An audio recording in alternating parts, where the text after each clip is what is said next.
Hey guys, I'm Becky from Book Bite Reviews and welcome to my January wrap-up. Today I'm trying out a new angle for today's video and I will also be trying this angle for my February TBR, so let me know in the comments below how you like it. I read a lot of books in the month of January, so I'm going to try to make this as quick as possible, so let's get started.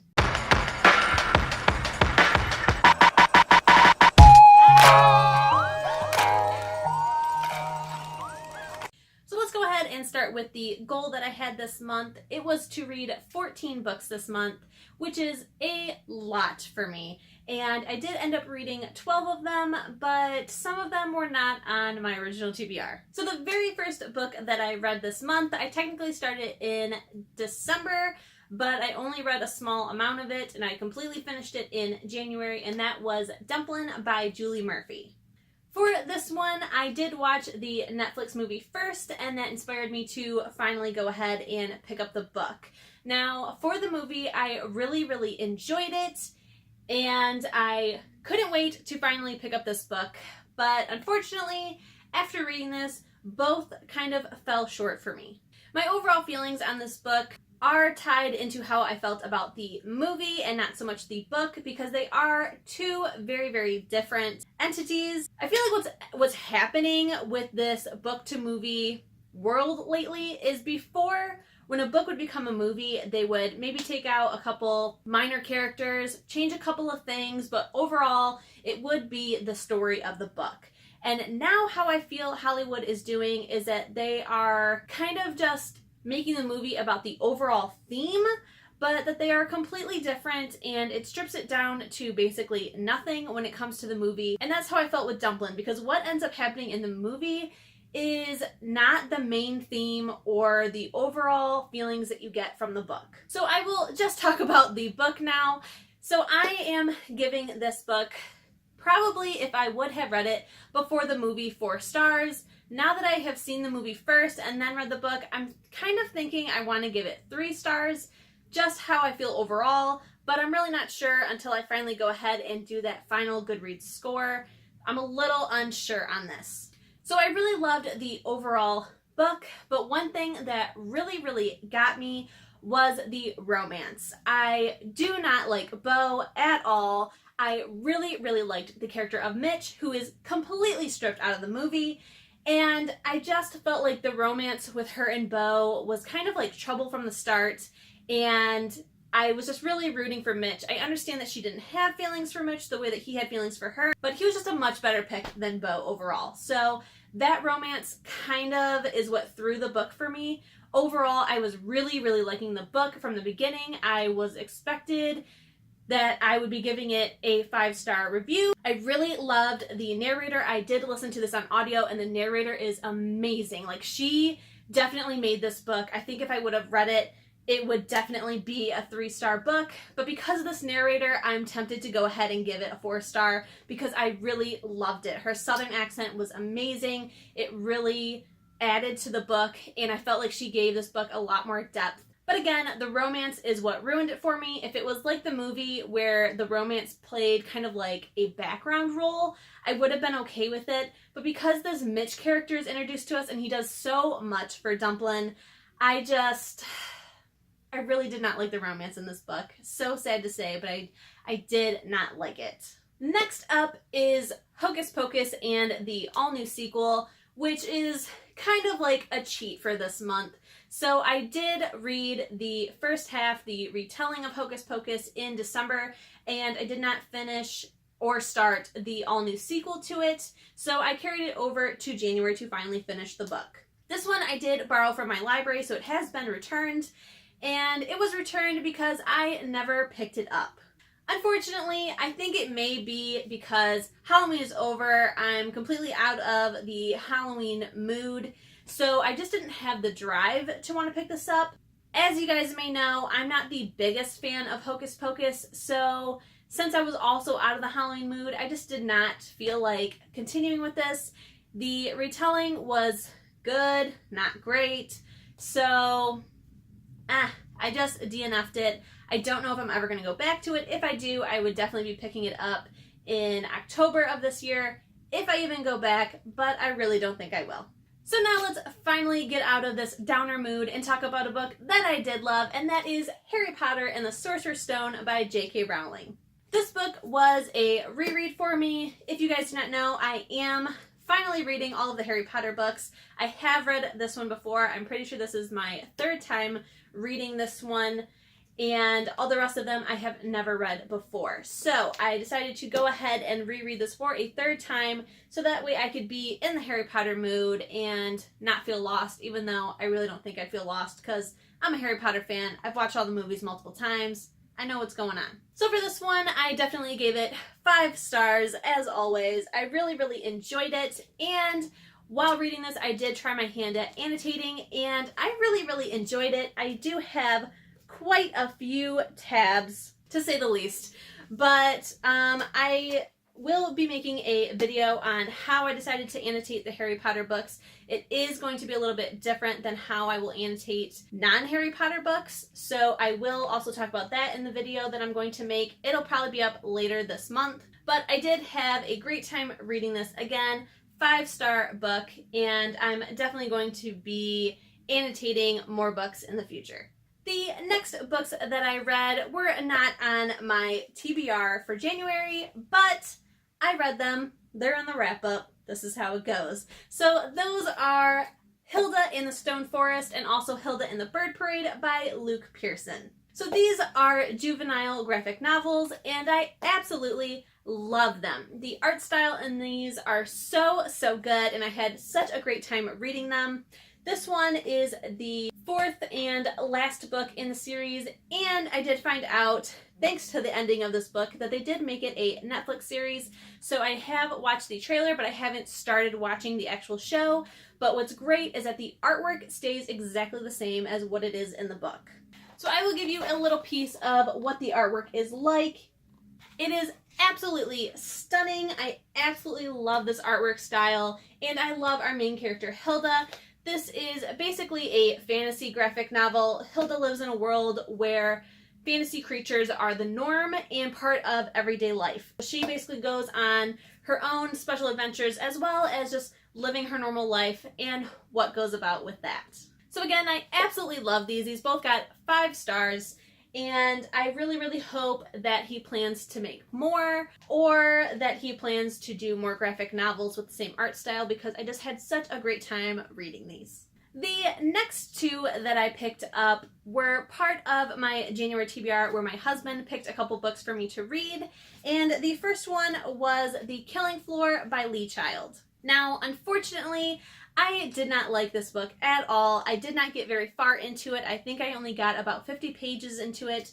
But these books are very character driven, and I do not care about Jack Reacher at all. Now, I will say that I mean no offense at all to those who do like Lee Child in the Jack Reacher series. I have met Lee Child in order to get a book autographed for my husband. He is a great human being. He is so nice, and it is totally cool if these books are for you. These are my husband's absolute favorite books. This is all that he reads, and it is just not for me. So these books are adult books, which I normally don't read. I usually read YA books. And they are action thriller type books, which again is not the kind of book that I read. So I already kind of knew from the beginning that this wasn't going to be for me, but he challenged me to go ahead and give it a try, and unfortunately it was just not good. So the problem that I had with this was it is very slow paced. Like I said, it is character driven, and I just could not connect with Jack Reacher, our main character. I just did not find him likable or very reliable. I also did listen to this on audiobook, and the narrator I did not care for, so it just was not a good overall experience. My husband did say that this one is pretty slow paced, so I should pick up another one in the series, so I decided to go ahead and try that.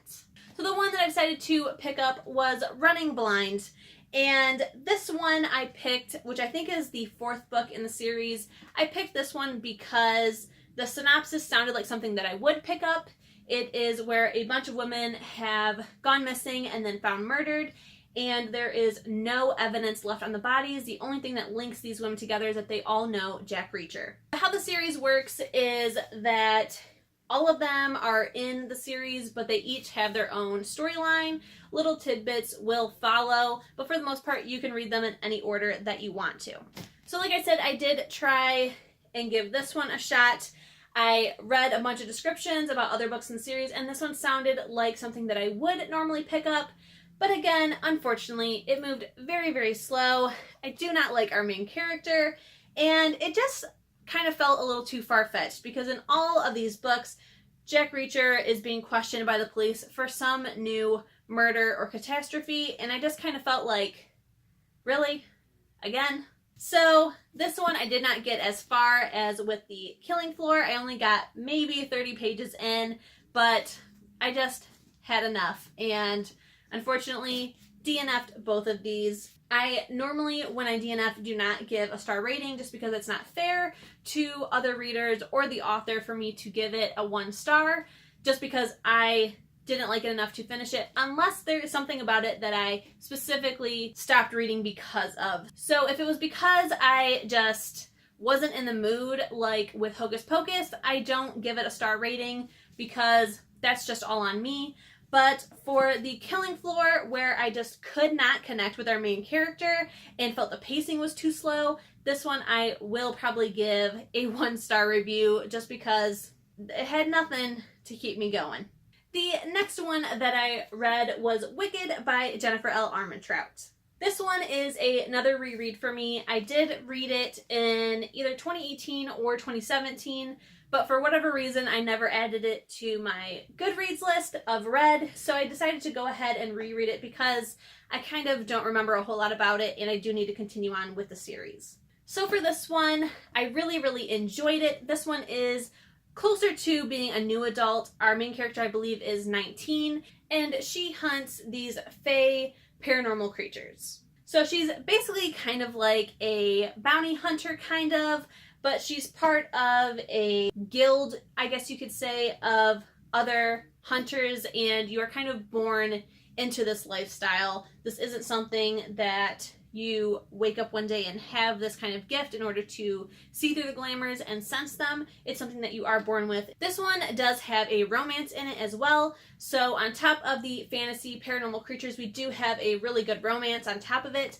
So I did really enjoy it. I'm pretty sure that when I read it for the first time, I was going to give it a 5-star review, but this year I am trying to be a little bit more strict with those that I give 5 stars. They have to be like my absolute new favorite. So I am on the fence with this one on whether it's a 4 or a 5 star. I really, really enjoyed it. The beginning was a tad slow for me, not like crazy slow, but just wasn't like super anxiety inducing, but I think that might be because it's a reread. I did really love the ending. I love the romance, and I'm definitely continuing on with the series. So I may still go ahead and give this a 5 star just because I did enjoy it, and I think my feelings are because it's a reread. The next book that I read is Woman World. It is an adult graphic novel, and the premise is that all of the men in the world have died off and now there are only women. So this one is a satire, so we kind of follow many different characters along in the book as they try to figure out who they are, where they're going in life, and then we also have this character of a little girl who is talking to her grandma who tells her things about the past when there were men. So again, it is a satire. It is very, very funny. If you have read the ones called, I think the first one is Adulthood is a Myth, that is kind of what it reminds me of. They're very, very funny, and it's kind of like weird of being in the present, but this book is reminiscing the present. So you get all of the like inside jokes of this grandma. So it is kind of funny and yet a little bit like an out-of-body experience to be reminiscing the current day. I did really, really enjoy this. I gave this 5 stars, and I do highly recommend that you pick this book up. Next up is Only a Breath Apart by Katie McGarry. So this one is a new book for her. It just released in January. This one I was sent for review by Inkslinger PR, which is a blog tour company. So I will say a big thank you to them for sending it to me. I absolutely love Katie McGarry, and this one was another one that I really, really enjoyed. So like I said earlier, I am being a lot more choosy with the 5 stars that I hand out. So this one I did go ahead and give a 4-star just because I really, really liked it, but it wasn't over the moon amazing for me. We follow 2 characters and it is told in alternating points of view. Both of them have some secrets that they have kept. They used to be best friends when they were little, had a falling out, and some circumstances have led to them to reunite. The more interesting path is the one that we have of our main character of the female. She has some troubles going on at home when it comes to abuse. So I did find that storyline a little bit more interesting, but for our male character, he does have more things troubling that are from the past, and so it was interesting to kind of like see how that underwraps. He doesn't tell us all at once of what exactly happened. We slowly find out. So no matter whose point of view you were reading, there was something very, very interesting to find out. Overall, I did really enjoy this, and I highly recommend that you pick this up, especially if you have not picked up a Katie McGarry book. I think this one is a pretty good first starter, and then read all of her other books because they are fantastic. Hey guys, Editing Becky over here. So I just realized while editing that there's one book that I did not mention, and that is I Hunt Killers by Barry Liga. So this one was my pick for book club this month, and this one I think I'm going to end up giving 3 or 4 stars. I'm not too sure because I really, really enjoyed this one, but there was some pretty problematic things that I found. So this book is about a boy named Jasper whose father is a serial killer who is in prison. And everyone in town stays away from Jasper. They think that he is going to become his dad because when he was younger and his dad was out, his dad would tell him everything about these grisly murders that he did. I think he's done like over 100. And sometimes Jasper would go with him. So now Dad is in jail, and Jasper is now helping the police find somebody who is copying his dad's murders, and everyone is starting to suspect that's actually Jasper doing it. So I really enjoyed how dark this novel is, and I definitely enjoyed myself reading it, but I did find it a little bit problematic because Jasper is a teenager in high school, and yet the police are kind of relying on him to help them solve these murders, which I kind of get because Jasper knows all this knowledge, but at the same time, that would never really happen. They may question him, but they would never let it go as far as how much Jasper actually helps them. I also found a problem that this book kind of gives cops, especially small town cops, a bad rep. It kind of made it sound like they are lazy, incompetent, and that they're really not in the business to solve crime. I just didn't really like that since most of my family is in law enforcement, and it just kind of rubbed me the wrong way. So I'm kind of on the fence with a 3 or a 4 star just because I did enjoy myself, but there were these problematic things. I feel like that was like the theme this month of me being on the border of where I should rate a book. So now let's get back to the normal video. And now I will talk about the last books that I read this month. So for my January TBR, I did add Nightblood by Ellie Blake onto it because I am part of a volunteer program, and this was the book that was assigned to me.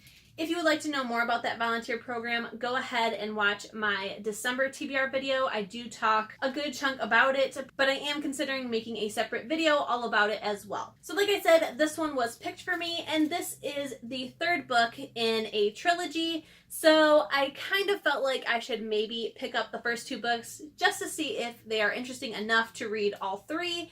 And if not, then I would just read the 3rd book and do my rating for it that I needed to for the volunteer program. So the first book in the series is Frostblood, and I did read this, devour it. I really, really enjoyed this book. Overall, I am giving it a 4 star just because I feel like by the ending, it didn't have like that boom ending that I was hoping for. It was kind of like, it is what it is. Nothing is like resolved in this very first book, which it is a trilogy, so it was kind of expected. One thing I did learn from this book is what exactly the definition of a saga is. So when I looked up the trilogy, it said that it is a saga, which I always thought saga meant 4 books in a series, but actually it means that throughout the entire series, there's this one main plot point that we are trying to resolve and get to the end, whereas in just a normal trilogy, there is kind of like small resolutions in each book, and then the series ends. So it makes total sense now that I know that definition of why I didn't really feel fulfilled by this ending, because nothing was resolved. It just kind of ended, and I was like, okay, I guess I'll pick up book 2. I will say that I will compare this book and the series to the Red Queen series by Victoria Aveyard. I only read the first book in Red Queen, but I didn't love it, and it is a very hyped up book, so I was kind of surprised that I didn't end up loving it. But I feel like this series is much better in my opinion. This one had a lot more action going on. I really enjoyed the characters, but for Red Queen, that one is a lot darker, so I kind of wish it was these characters, but in the Red Queen kind of plot point. Next up was Fireblood. This is book 2. And again, I really enjoyed it. In this one, we are introduced to a love triangle, and I personally love love triangles, so I really enjoyed it. This one, I feel like with that extra guy being in there, it did add a whole lot more depth to our characters and to the saga. The character that is introduced is Kai, and he is very blunt with his feelings. He is not afraid to like kind of embarrass himself when it comes to hitting on our main character, and I just really enjoyed it. And I am not Team Kai, I am Team Arcus, but I really loved Kai's attitude, and I kind of wish that Arcus was a little bit more like him, but this was pretty good, but again, a 4-star read. And then lastly, we come back to Nightblood. So technically, I did end up reading this. I finished it on February 2nd, but I had not filmed this video yet. Today is February 3rd, so I'm technically counting this for January because I did start it and read majority of it in January. I make the rules here, and this is now a January book. This one was pretty good. I'm not sure which of them I like the most. I think I may like book 2 the most, which is very weird because the second book or the middle books in a series I usually like less, but I really enjoyed the love triangle that it presented. But I think this one had a whole lot more action in it, a whole lot more tension, and there was a point where I actually did tear up with this book. It is finally resolved, the main point, but I did still kind of feel like things wrapped up way too nicely. So one thing I will tell you about this series is that there aren't any real consequences. Nobody dies. Like, there's no permanency. There's no consequences.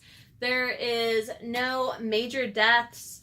And yeah, so by the end, everything kind of worked out for our main character, and I just felt like it was a little too nice. I do highly recommend you guys go ahead and pick these up.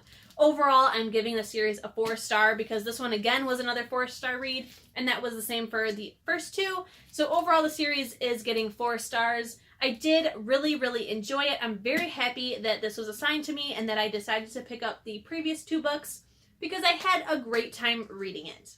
Alright guys, that is everything that I read in January. There were a couple books that I did not read. There were 4 total that I did not read that were on my original TBR. So 3 of them I have decided to add to February, so you can find out what those are in the next video. But the other one, which I will tell you, is Snow Owl by R.S. McCoy. I did not end up picking that book up. I'm not going to add it to February, but I will eventually read that book. If you liked this video, please go ahead and give it a thumbs up. If you would like to see more, go ahead and also hit that subscribe button. And if you want to be notified for when my videos are up, go ahead and hit the bell as well. I hope you guys enjoyed this. Please leave a comment below if you have read any of these or if you plan on it. And I will see you guys in the next one.